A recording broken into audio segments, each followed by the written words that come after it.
അപ്പോൾ കണ്ടു മക്കളെ കണ്ടു, നമ്മുടെ പ്രഡേറ്റർ ചേട്ടൻ്റെ മൂവി കണ്ടിട്ട് വരികയാണ്. പ്രഡേറ്റർ ബാഡ്ലാൻഡ്സ് മൂവിയെക്കുറിച്ചുള്ള എൻ്റെ നിരൂപണമാണ് ഇന്നത്തെ വീഡിയോയിൽ നമ്മൾ നോക്കാൻ പോകുന്നത്. അപ്പോൾ ഇതിൻ്റെ കാര്യങ്ങളിലേക്ക് കടക്കുന്നതിന് മുമ്പ് ഞാൻ ആദ്യം തന്നെ ഒരു കാര്യം പറയാം. ഞങ്ങളുടെ ഈ ഭാഗത്ത് ഈ സിനിമ ഇറങ്ങിയിട്ടില്ല, അതുകൊണ്ട് എനിക്കിതൊരു 40 കിലോമീറ്റർ അപ്പുറമുള്ള ഒരു തിയേറ്ററിൽ പോയിട്ടാണ് കാണാൻ പറ്റിയത്. ഞാൻ അത്രയും ദൂരമൊക്കെ പോയിട്ട് കാണുന്നതിൻ്റെ ഉദ്ദേശം എന്താണെന്ന് വെച്ചാൽ, ഞങ്ങളുടെ ഇവിടെ ഇറങ്ങാത്തത് കൊണ്ട് ഞാൻ സിനിമ കാണുക എന്ന ഉദ്ദേശത്തിലാണെങ്കിൽ ഞാൻ പോവില്ല.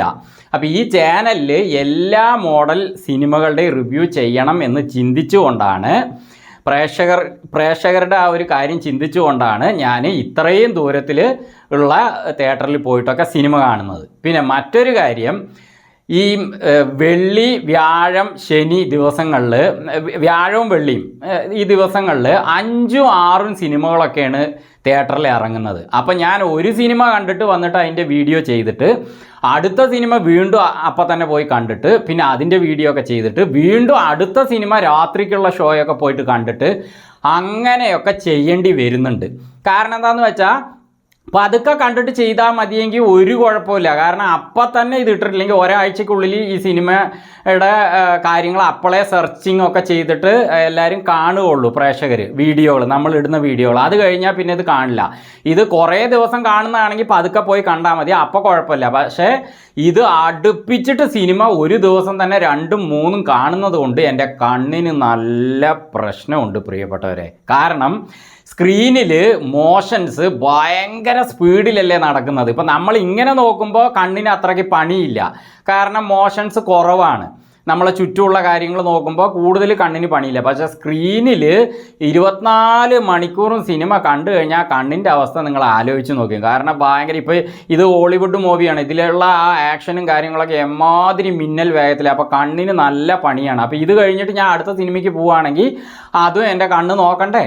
അപ്പോൾ അതുകൊണ്ട് നല്ല പണിയെടുക്കുന്നുണ്ട്. അപ്പം ഞാൻ എന്താ പറഞ്ഞു വരുന്നതെന്ന് വെച്ചാൽ, അതിനനുസരിച്ചുള്ള സഹകരണം നിങ്ങളുടെ ഭാഗത്തു നിന്നും ഉണ്ടാകണം. വീഡിയോ കാണുന്നതിൻ്റെ ഒപ്പം ചാനൽ സബ്സ്ക്രൈബ് ചെയ്യുക, പിന്നെ ലൈക്കും കാര്യങ്ങളൊക്കെ കൊടുക്കുക, പിന്നെ കമൻറ്റിലൊക്കെ നിങ്ങളുടെ അഭിപ്രായങ്ങൾ അറിയിക്കുക. പിന്നെ ഞാൻ ഒരു കാര്യം പറയാം, എല്ലാ റിവ്യൂവർമാരും എന്ത് പറഞ്ഞു ഏത് പറഞ്ഞു അതൊന്നും എൻ്റെ വിഷയമല്ല. ഞാൻ സിനിമ കണ്ട അതിൻ്റെ റിവ്യൂ ചെയ്യുമ്പോൾ അത് കംപ്ലീറ്റ് ഹോണറബിൾ ആയിരിക്കും. കാരണം എന്താണെന്ന് വെച്ചാൽ, എനിക്ക് ആ സിനിമ ഇഷ്ടമായ അല്ലെങ്കിൽ അല്ലാന്ന് തന്നെ ഞാൻ പറയും. അത് ഏത് കൊമ്പൻ ആക്ടറുടെ സിനിമയായാലും നല്ലതാണെങ്കിലേ നല്ലതെന്ന് പറയുള്ളൂ കേട്ടോ. അപ്പോൾ അതിൻ്റെ ആ ഒരു നടൻ്റെ ഫാൻസൊക്കെ പാടെ വന്നിട്ട് കമൻറ്റ് ബോക്സിൽ എന്നെ അനാവശ്യവും കാര്യങ്ങളൊക്കെ പറയാറുണ്ട്. പക്ഷേ ഒരു കാര്യമില്ല, ഞാൻ ഇഷ്ടമായാലേ ഇഷ്ടമായി പറയുള്ളൂ. അതെനിക്ക് നിർബന്ധമാണ്. അത് ഈ ഒരു ചാനലിൻ്റെ കാര്യത്തിൽ മാത്രമല്ല, ഞാൻ എൻ്റെ എല്ലാ പ്രൊഫഷനിലും റിയാലിറ്റി എന്താണോ എനിക്ക് അത് കൃത്യമായിട്ട് റെസ്പോൺസിബിളായിട്ട് ചെയ്യണമെന്ന് ചിന്തിക്കുന്ന വ്യക്തിയായതുകൊണ്ട് അങ്ങനെ തന്നെ ഞാൻ എപ്പോഴും ചെയ്യുള്ളൂ. അതിന് കമൻറ്റിൽ എന്ത് വന്നാലും എനിക്ക് വിഷയവുമില്ല. അപ്പോൾ അതേപോലെ ഈ വീഡിയോകൾ കാണുന്ന നിങ്ങളുടെ വേണ്ടപ്പെട്ടവർക്കൊക്കെ വീഡിയോയ്ക്ക് താഴെയുള്ള ആ ഷെയർ ബട്ടണിൽ പ്രസ് ചെയ്തുകൊണ്ട് ഷെയറൊക്കെ ചെയ്യുക കേട്ടോ. കാരണം കുറേ പണിയെടുക്കുന്നുണ്ട് ഞാൻ. സിനിമകൾ കുറേ കണ്ടിട്ട് കണ്ണിനും പണിയിട്ടുണ്ട്, അതേപോലെ ക്യാഷും ചിലവുണ്ട്. അപ്പോൾ അതിനനുസരിച്ച് നിങ്ങളുടെ ഭാഗത്തും സഹകരണം പ്രതീക്ഷിക്കുന്നു. ഇനി സിനിമയിലേക്ക് കടക്കാം.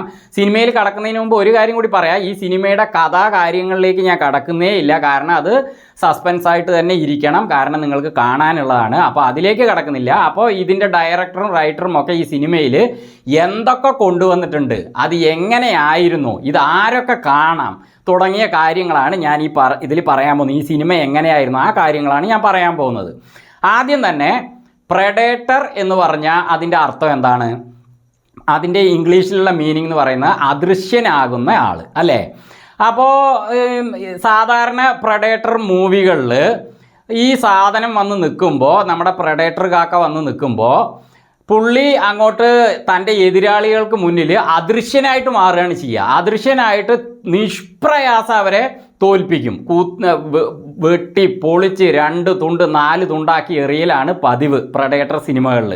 അതേപോലെ പണ്ടത്തെ സ്റ്റാർട്ടിങ്ങിലുള്ള പ്രഡേറ്റർ മൂവികൾ, ഇപ്പോൾ ഉദാഹരണം പറഞ്ഞാൽ പ്രഡേറ്റർ എന്ന് തന്നെ ഒരു സിനിമ ഇറങ്ങിയിട്ടുണ്ട്, നമ്മുടെ അർണോൾഡ് സ്ക്വാർട്സ്നെഗർ. എനിക്ക് ഈ ഹോളിവുഡ് മൂവികളിൽ ഏറ്റവും ഇഷ്ടപ്പെട്ട ഒരു നടൻ ആരാന്ന് ചോദിച്ചാൽ അർണോൾഡ് സ്ക്വാർട്സ്നെഗറാണ്. അങ്ങേരുടെ ആ ഒരു മൂവി ഗംഭീര മൂവിയായിരുന്നു പ്രഡേറ്റർ. അതിലുള്ള ആ ത്രില്ലിങ് കാര്യങ്ങളൊക്കെ ഒന്നും പറയാനില്ല. അപ്പോൾ ആ സിനിമ ഞാൻ പലതവണ കണ്ടിട്ടുണ്ട്. എനിക്ക് പുള്ളീനെ കണ്ടാൽ തന്നെ ഒരു റോബോട്ടിനെ കണ്ട പോലെയാണ് അപ്പോൾ ആ ശരീരപ്രകൃതവും പുള്ളിയുടെ അഭിനയമൊക്കെ. അപ്പോൾ അത് നല്ലതായിരുന്നു. അപ്പോൾ അതല്ലേ നമ്മുടെ വിഷയം, ഞാൻ പറഞ്ഞു എന്നുള്ളൂ. അപ്പോൾ പണ്ടത്തെ മൂവികളിൽ പ്രഡേറ്റർ യുദ്ധം ചെയ്യുന്നത് ആരുടെ ഒപ്പാന്ന് വെച്ചാൽ മനുഷ്യരുടെ ഒപ്പാണ് പുള്ളിക്ക് വാറ്, യുദ്ധങ്ങൾ ഉണ്ടാവുക. അതുകൊണ്ട് തന്നെ ഈ സാധനത്തിനെ അത്ര പെട്ടെന്നൊന്നും തോൽപ്പിക്കാൻ പറ്റില്ല. പക്ഷേ ഈ സിനിമയിൽ നമ്മുടെ പ്രഡേറ്റർ മാഷ് അങ്ങനെയല്ല.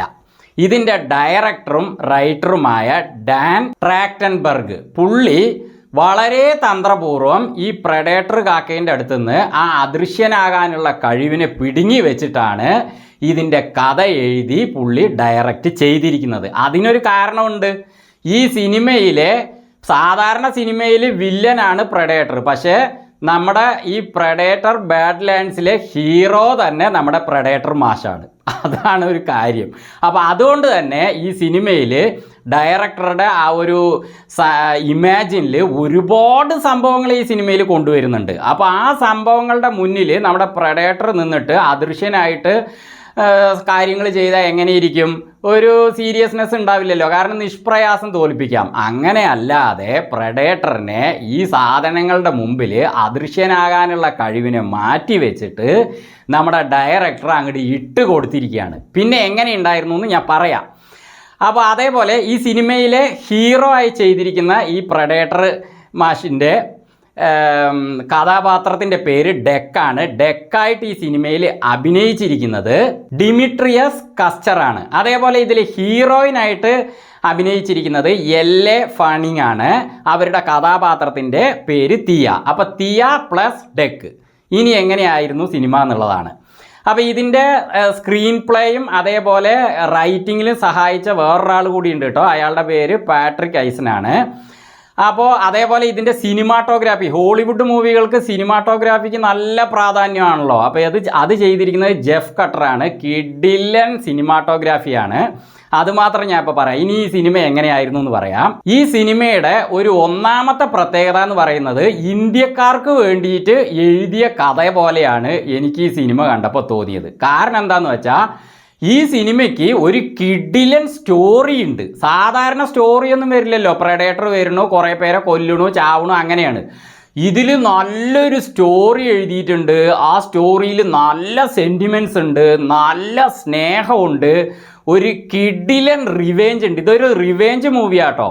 അപ്പോൾ നമ്മുടെ പ്രഡേറ്റർ ചേട്ടന് അച്ഛൻ പ്രഡേറ്റർ ഉണ്ട്, ഏട്ടൻ പ്രഡേറ്റർ ഉണ്ട്, പിന്നെ വേറൊരാൾ കൂടിയുണ്ട്. അത് ഞാൻ പിന്നെ പറയാം. അപ്പോൾ ഇങ്ങനെ ഒരു ഫാമിലി ആയിട്ടുള്ള പ്രഡേറ്ററിൻ്റെ റിവേഞ്ച് മൂവിയാണ് പ്രഡേറ്റർ ബാഡ്ലാൻഡ്സ്. അത് നല്ല രീതിയിൽ തന്നെ ആ കഥ എഴുതിയിട്ടുണ്ട്. പിന്നെ നമ്മൾ സാധാരണ എന്തെങ്കിലും ഒരു കാര്യം പറയുമ്പോൾ എനിക്കത് പുല്ലാണ് എന്ന് പറയില്ലേ? കാരണം എന്താ? പുല്ലെന്ന കഥാപാത്രത്തെ നമ്മളെ മനസ്സിൽ ചിന്തിക്കുന്നത് ഒരു നിസാര സാധനമായിട്ടാണ്. പക്ഷേ ഈ സിനിമയുടെ ആ ഡയറക്ടർ പുല്ലിന് പോലും ഈ സിനിമയിൽ ഭയങ്കര സംഭവം കൊടുത്തിട്ടുണ്ട്. അപ്പോൾ അതിനെപ്പോലും ഇതിലത്തെ പ്രഡേറ്ററിന് പേടിക്കേണ്ട അവസ്ഥയാണ്. അമ്മാതിരി കിഡിലൻ സംഭവം പുല്ലിന് പോലും ഈ സിനിമയിൽ കൊടുത്തിട്ടുണ്ട് എന്നുള്ളതാണ്. അതേപോലെ ജുറാസിക് പാർക്കിലുള്ള പോലത്തെ ജീവികളൊക്കെ ഈ സിനിമയിൽ വരുന്നു. ഓരോന്നിൻ്റെ ഷെയ്പ്പ് എന്താ, വെയിറ്റ് എന്താ, അവസ്ഥകൾ എന്താ, വെറും വേര്, മരത്തിൻ്റെ വേര് പോലത്തെ ഒരു സാധനമുണ്ട്, അതിന് പോലും ഇതിൽ എന്തൊക്കെ എഫക്റ്റും അതേപോലെ ആക്ഷനൊക്കെ കൊടുത്തിരിക്കുന്നത്. നല്ല കിടില. അതായത് പ്രഡേറ്ററിൻ്റെ അദൃശ്യതയെ മാറ്റിയിട്ട് പുള്ളീനെ ഈ സാധനങ്ങളുടെ മുന്നിലേക്ക് ഇട്ട് കൊടുത്തപ്പോൾ പിന്നെ പറയാനുണ്ടോ പോരാ, അടി ഇടി പൊട്ടിത്തെറി തന്നെ സിനിമ. പിന്നെ ഇതിലെ ഹീറോയിനെ കുറിച്ച് പറയുകയാണെങ്കിൽ ഹീറോയിന് ബോഡി ലാംഗ്വേജിൽ തന്നെ ഭയങ്കര ഒരു വിഷയങ്ങളുണ്ട്. എങ്ങനെയാണ് ഈ മറ്റേ ഹോളിവുഡ് മൂവികളിൽ ഇതൊക്കെ ചെയ്യണമെന്നാണ് പ്രഡേറ്റർ ഹീറോയിനെ തോളിലിട്ടിട്ട് പോകുമ്പോൾ നമുക്കത് കാണുമ്പോൾ ശരിക്കും റിയലായിട്ട് തോന്നും ആ ബോഡി ലാംഗ്വേജ്. അതെന്താണെന്ന് നിങ്ങൾ സിനിമ കണ്ട് മനസ്സിലായിക്കോളൂ. ഇടവേള വരെയും ഇടവേള കഴിഞ്ഞിട്ടും ബോഡി ലാംഗ്വേജിൽ ഹീറോയിന് ചില കാര്യങ്ങളുണ്ട്. അതുകൊണ്ട് തന്നെ അവിടെയൊക്കെ നല്ല ത്രില്ലിംഗ് ഉണ്ട്, നല്ല സംഭവങ്ങളുണ്ട്. പിന്നെ ഇടവേള കഴിഞ്ഞിട്ട് ബോഡി ലാംഗ്വേജ്, ബോഡിയിലുള്ള ഓരോ സംഭവങ്ങളായിട്ട് വന്നിട്ടുള്ള ഓരോ ആക്ഷൻ കാര്യങ്ങൾ അങ്ങനത്തെയൊക്കെ കൊണ്ടുവന്നിട്ടുണ്ട്. അതൊക്കെ നല്ല രസമുണ്ട് കാണാൻ. പിന്നെ ഹോളിവുഡിലെ ട്രാൻസ്ഫോർമർ മൂവികളില്ലേ, അതിൽ കാറും ബൈക്കും മറ്റതും മറിച്ചതൊക്കെ പെട്ടെന്ന് അങ്ങോട്ട് ട്രാൻസ്ഫോർമേഷൻ ആയിട്ട് ഒരു വലിയൊരു റോബോട്ട് പോലെയൊക്കെ ആയിട്ടുള്ള സംഭവങ്ങളില്ലേ, അതേപോലത്തെ റോബോട്ടുകൾ ഈ സിനിമയിൽ അവർ കൊണ്ടുവന്നിട്ടുണ്ട്. പിന്നെ നമ്മുടെ പ്രഡേറ്റർ ഏട്ടന് ഹീറോയ്ക്ക് ഇതിലുള്ള കൂട്ടുകാർ, ഒന്ന് ഹീറോയിന്, മറ്റൊന്നൊരു തവളച്ചേട്ടൻ വരുന്നുണ്ട്. തവളയല്ല, അത് വേറൊരു ജീവിയാണ്. അതിന് കുറേ കോമഡിയൊക്കെ കൊടുത്തിട്ടുണ്ട്. ആ തവള പോലത്തെ ആ ജീവിക്ക് ഒരു അമ്മ കഥാപാത്രം വരുന്നുണ്ട്. അമ്മ കഥാപാത്രം വളരെ കിടിലനാണ്. അതിന് നല്ല സംഭവങ്ങൾ ഇതിൽ കൊടുത്തിട്ടുണ്ട്. അപ്പോൾ ഡെക്കായിട്ട് പ്രഡേറ്ററായിട്ട് അഭിനയിച്ച ഡിമിട്രിയസ് കസ്റ്ററിന് നല്ല പണി കൊടുത്തിട്ടുണ്ട് കേട്ടോ ഡയറക്ടർ. കാരണം എമ്മാതിരി ആക്ഷൻ രംഗങ്ങളാണ് പുള്ളി ചെയ്തിരിക്കുന്നത്. സിനിമ കണ്ടാൽ മനസ്സിലാവും. ഒക്കെ VFX തന്നെ, അങ്ങനത്തെ സംഭവങ്ങളെ അവിടെ ഇല്ല, ജീവികളും കാര്യം. പക്ഷേ പുള്ളിക്ക് നല്ല പണിയാണല്ലോ. അങ്ങോട്ട് ഉരുണ്ട് മറിഞ്ഞ് പറന്ന് കുറേ അഭ്യാസങ്ങളും കാര്യങ്ങളൊക്കെ ആയിട്ട് നല്ല പണി കൊടുത്തിട്ടുണ്ട്. നന്നായിട്ട് പുള്ളി ചെയ്തിട്ടുണ്ട്. അതേപോലെ ഹീറോയിൻ കഥാപാത്രത്തോടും ഒരു നല്ല സെൻറ്റിമെൻറ്റ്സ് നമുക്ക് തോന്നുന്നുണ്ട്. അതേപോലെ ഇതിലെ വില്ലന്മാർ നല്ല കിടിലൻ സംഭവങ്ങളാണ്. കാരണം പ്രഡേറ്ററിൽ തന്നെയുള്ള സാധനങ്ങൾ ഇതിൽ വരുന്നുണ്ട്. അതൊക്കെ നല്ല രീതിയിൽ തന്നെ അവർ ആ കഥ കൊണ്ടുപോയിട്ടുണ്ട് കേട്ടോ. തുടക്കത്തിൽ ഒരു വളരെ സെൻറ്റിമെൻറ്റ്സ് ആയിട്ട് തുടങ്ങിയിട്ട്, സ്നേഹത്തോടെ തുടങ്ങിയിട്ട്, അതിൽ നല്ല റിവേഞ്ച് കാര്യങ്ങളൊക്കെ കൊണ്ടുവന്നിട്ട് ഈ ഒരു പ്രഡേറ്ററിൻ്റെ ആ ഒരു അദൃശ്യനാകാനുള്ള കഴിവില്ലാതെ ഈ സാധനം റിവേഞ്ചിനായിട്ട് പോയിട്ട് ഇത്രയും കാര്യങ്ങൾ ചെയ്യുമ്പോൾ അതിന് നല്ല രീതിയിൽ തന്നെ സിനിമാറ്റോഗ്രാഫി, എഡിറ്റിങ്, VFX ഒക്കെ വേണം. അതൊക്കെ നല്ല കിടിലനായിട്ട് ചെയ്തിട്ടുണ്ട്. അപ്പോൾ ഇത് ആരൊക്കെ പോയി കാണാമെന്ന് വെച്ചാൽ, ചെറിയ കുട്ടികൾ മുതൽ മുത്തശ്ശന്മാർ വരെ വീട്ടിലുള്ള ചട്ടി കുട്ടിയൊക്കെ പാടെ ചേർന്ന് വണ്ടിയിൽ കയറി വലിച്ചു വാരി വീടും പൂട്ടി പോയിട്ട് കാണാൻ പറ്റിയ ഒരു നല്ല ഫാമിലി ഹോളിവുഡ് മൂവി തന്നെയാണ് പ്രഡേറ്റർ ബാഡ്ലാൻഡ്സ്. ആ കാര്യത്തിൽ ഞാൻ 100% ഗ്യാരണ്ടി. ധൈര്യമായി പോയി ടിക്കറ്റ് എടുത്ത് കാണുക. പണ്ടത്തെ പോലെ ലേഡീസ് ഒന്നും പണ്ട് ഹോളിവുഡ് മൂവികൾക്ക് വരാറില്ല. ഇപ്പം അങ്ങനെയല്ല കാലം. ഒരുപാട് ഫാമിലികൾ ഞാൻ പോയപ്പോൾ ഈ സിനിമയ്ക്ക് വന്നിട്ടുണ്ടായിരുന്നു. എല്ലാവർക്കും ഈ സിനിമ ഇഷ്ടമാകും. ഇനി ഇംഗ്ലീഷ് മനസ്സിലാകാത്തവർക്ക് വേണ്ടിയിട്ട് താഴെ ടൈറ്റിൽ വരുന്നുണ്ട്, ഇംഗ്ലീഷിൽ എഴുതി വരുന്നുണ്ട്. അപ്പോൾ ആർക്കെങ്കിലും മനസ്സിലാകാത്തത് ഉണ്ടെങ്കിൽ ഫാമിലിയിലെ മറ്റുള്ള ചെറിയ കുട്ടികൾക്കൊക്കെ ഇത് വേഗം മനസ്സിലാവും. അവർ പറഞ്ഞു തരും കഥ എന്താണെന്ന്. കഥയൊന്നും മനസ്സിലായിട്ടില്ലെങ്കിലും കണ്ടിരിക്കാൻ നല്ല കിടിലൻ സാധനം തന്നെയാണ് ഈ സിനിമ. പിന്നെ നിങ്ങളിത് OTTയിൽ വരട്ടെ, BD കുറ്റിയിൽ വരട്ടെ എന്നൊക്കെ പറഞ്ഞിട്ട് വെയിറ്റ് ചെയ്തിരിക്കണ്ട കേട്ടോ മക്കളെ. കാരണം തിയേറ്റർ എക്സ്പീരിയൻസിൽ തന്നെ കാണേണ്ട മൂവിയാണ്, തിയേറ്ററിൽ തന്നെ കാണേണ്ട മൂവിയാണ്. നമ്മൾ വെറുതെ ഇത്തരം മൂവികൾ വെറുതെ OTT വരട്ടെ അപ്പോൾ കാണാൻ പറഞ്ഞിട്ട് കുത്തിയിരുന്നിട്ട് കാര്യമില്ല. വീട്ടിൽ നിന്നൊക്കെ പുറത്തിറങ്ങുക. കാരണം ഇങ്ങനത്തെ മൂവികളൊക്കെ എപ്പോഴെങ്കിലുമൊക്കെ നമുക്ക് കാണാൻ പറ്റുള്ളൂ. ഇന്ത്യയിൽ എടുക്കുന്ന മൂവികൾക്ക് ഒരു പരിധിയുണ്ട്. അതൊന്നും ഇത്രയും വിഷ്വൽ എഫക്ട്സ് കാര്യങ്ങൾ വരാറില്ല.